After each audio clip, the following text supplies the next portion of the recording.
Jordan Brahman discusses in his article on Karl Marx's idea of capitalism and alienation the way that a human is dehumanized due to the capitalistic industry. He expresses Marx's promotion of political autonomy and control of one's own life. In his argument against capitalism, Marx advocates a clear and significant stance on how working in the modern industrial production takes away from a person's humanity and self-control.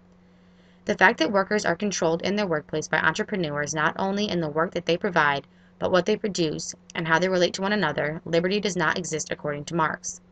As Jordan Brahman states on page 2 of his article, while an absolute monarchy limits people autonomy by controlling them in the sphere of politics, capitalism does so by controlling their workplaces and their economic life. Although humans are controlled under a capitalistic society, they are alone responsible for the production of this way of life and accept it, which in reality allows the treatment and existence of their oppression. Marx develops the theory of alienation and discusses the way that a capitalistic society in fact alienates human beings from themselves and each other.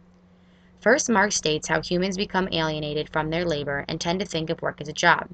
Since humans work for profit in materialistic things as opposed to a fulfilled life, they work in a place where money is the number one concern instead of working somewhere where they do what they enjoy. Marx says that secondly, humans become alienated from the product of their labor. While humans produce millions of things, most of the things produced are not for their own benefit, but rather for others whom they make them for. Thirdly, Marx says that the alienation from each other exists. Because of the scarcity of jobs and competition in the workforce, people begin to feel bitter with one another, and it pulls humans away from each other as opposed to toward one another. And lastly, Marx believes that capitalism causes the alienation of humans from their human nature.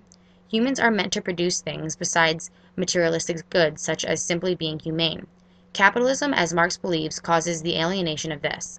His argument is very strong, and the significant points that he makes to verify his argument are without doubt.